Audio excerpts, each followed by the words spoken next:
नमस्कार मित्रांनो, लाडकी बहीण योजनेमध्ये आता सगळ्यात मोठी अपडेट आलेली आहे बघा।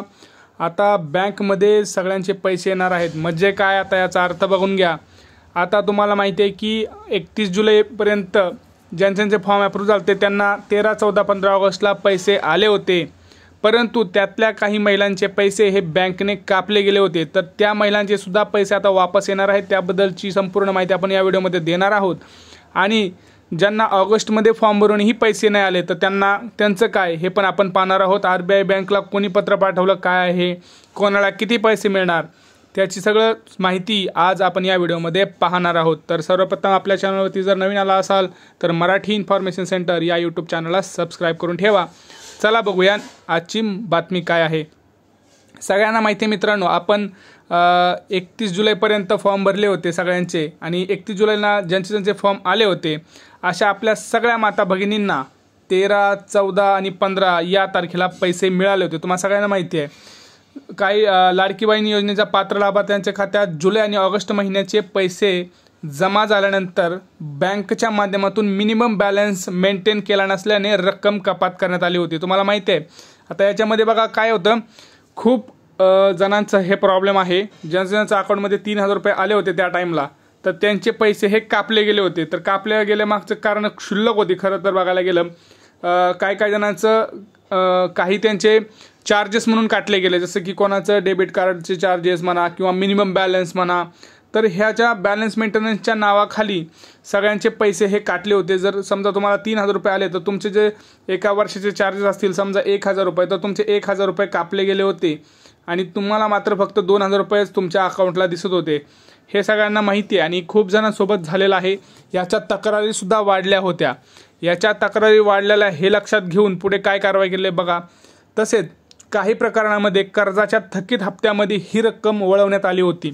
आता आपल्याला माहिती आहे, आपण छोटंसं एखादं लोन घेतलं असेल आणि त्या कर्जाचा हप्ता आपण कुठं रखडला असेल काही कारणास्तव, तर त्याच्यामध्ये त्यांनी काय केलंय, ते 3000 रुपये आले की त्याच्यातच कट करून ठेवलेत। म्हणजे तुम्हाला 3000 रुपये आले, तुम्हाला फक्त मेसेज आला की 3000 आले, पण तुम्ही ते तुमच्या दररोजच्या जीवनामध्ये वापरू शकत नाही। कारण काय केलं, वापरू शकले नाही कारण त्यांनी बँकेने स्वतःच मनमानी करून तुमचे जे पैसे आहेत ते काढून घेतले। आता म्हणजेच काय, या योजनेचा पैसा मिळूनही प्रात्यक्षिक त्याचा फायदा लाडक्या बहिणींना मिळू शकलेला नाही। आता लाडकी बहीण योजनेच्या रकमेतून कोणत्याही प्रकारे पैसे कापू नका अशी सूचना बाल व विकास या विभागाने दिली होती। या विभागाने वारंवार त्यांना सूचना केल्या होत्या की तुम्ही पैसे जे आहेत आपल्या लाडक्या बहिणीचे ते कापू नका। हे सर्वसामान्य जनतेच्या दररोजच्या जीवनासाठी लागणारा खर्च आहे, त्यांना एक हातभार म्हणून पैसे दिलेले आहेत। तरीही बँकेने परत ही पैसे त्यांचे काटलेले आहेत आणि ह्या केसेस इतक्या आल्या की तुम्ही विचार करू शकता। तर या सर्व बँकांना याबाबतची सूचना मिळालेली आहे, पण तरीही अनेक ठिकाणी पैसे कापणे सुरूच आहे। अशा तक्रारी राज्यातील अनेक भागात समोर येत आहेत। म्हणजे फक्त काही एका जिल्ह्यातून नाही किंवा एका पर्टिक्युलर तालुक्यातूनच नाही, तर खूप राज्यातल्या अनेक जिल्ह्यामधून या तक्रारी पुढे आल्या की बाबा आमचे पैसे विनाकारण कापले जात आहेत किंवा या कारणास्तव कापले जात आहेत। यावर उपाय म्हणून आता महिला व बाल विकास विभागाच्या माध्यमातून थेट आरबीआयला पत्र पाठवले जाणार आहे। आता आरबीआय कोण आहे, तर रिझर्व्ह बँक ऑफ इंडिया। ह्या सगळ्या बँकेवरती एक नियंत्रण ठेवणारी आपल्या भारतातील सर्वात मोठी बँक कोणती, तर आरबीआय। ही बँक ह्या सगळ्यांना नियंत्रित करत असते। ही बँक सगळ्यांना इन्स्ट्रक्शन देत असते। या बँकेच्या नियमावर बाकीच्या बँका चालत असतात। ही आहे आपली आरबीआय, सगळ्यात महत्त्वाची आणि मेन बँक इन इंडिया, भारतातील सगळ्यात महत्त्वाची बँक। आता या बँकेला पत्र पाठवले जाणार आहे। तर आता थेट आरबीआयकडे ज्यांचे पैसे कापले गेले आहेत त्यांना बँकेने पुन्हा पैसे परत करावे अशी विनंती केली जाणार आहे। आता आरबीआय बँकेला सांगणार आहेत कारण सगळ्यांना माहिती आहे, यांनी वारंवार सूचना केल्या होत्या। राज्य सरकारने वेळेस सूचना केल्या होत्या की तुम्ही बँकेतनं पैसे कापू नका, परंतु काही बँकेने काय केलं, ऐकलं नाही। मग अशासाठी आरबीआयकडे यांनी धाव घेतलेली आहे आणि आता आरबीआय बँक ह्यांना सांगणार, इन्स्ट्रक्शन देणार की यांचे पैसे तुम्ही कृपया करून वापस करा। कारण कोणीही या योजनेचा लाभ म्हणून फक्त हे त्या कुटुंबासाठी असणार आहे, कुठल्याही वेगळ्या कारणास्तव झाला नाही पाहिजे, यासाठी त्यांनी धाव घेतलेली आहे, त्यांना पत्र पाठवलेलं आहे।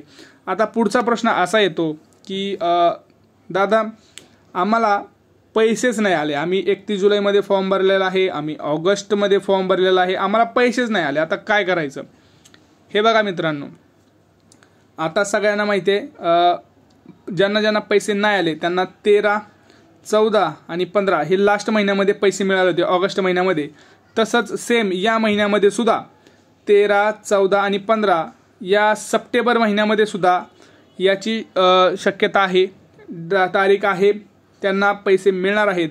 ज्यांना 31 ऑगस्टपर्यंत पैसे नाही मिळाले त्यांना 4,500 रुपये मिळतील आणि ज्यांनी 31 ऑगस्टपर्यंत फॉर्म भरले त्यांना 4,500 रुपये हे मिळतील आणि ज्यांनी सप्टेंबरमध्ये फॉर्म भरले त्यांना 1,500 रुपये मिळतील. कधी? तर सप्टेंबरच्या 13, 14, 15, 16 आणि 17 या 4 दिवस तुम्ही वाट बघा. या 4 दिवसामध्ये तुम्हाला तुमच्या अकाउंटमध्ये पैसे मिळण्याची शक्यता जास्त आहे, कारण 13 सप्टेंबरला सोलापुरात 3ऱ्या हप्त्याचं वितरण होणार आहे. तर तिथून सुरुवात होईल आणि ज्यांचे पैसे नाही आले अशा सर्व आपल्या माता भगिनींना त्यांना पैसे मिळणार आहेत. लक्षात आलं? आता याच्यावरती जर तुम्हाला काही प्रश्न असतील तर तुम्ही लिहून ठेवा. तर ज्यांना पैसे नाही आले त्यांनी पैसे नाही आले म्हणा, ज्यांना पैसे आले त्यांनी पैसे आले म्हणा. आणि शक्यतो काही वेगळे अजून प्रॉब्लेम असतील आणि तुम्हाला पुढचा व्हिडिओ कुठल्या टॉपिकवर पाहिजे आहे तो पण टॉपिक तुम्ही नक्की कळवा, कारण तुम्हाला कोणता टॉपिक हवा आहे हे जर मला कळलं तर मी त्याच्यावरती अजून चांगली इन्फॉर्मेशन घेऊन तुम्हाला व्हिडिओ देऊ शकतो. भेटूया पुढच्या व्हिडिओमध्ये. तोपर्यंत जय महाराष्ट्र.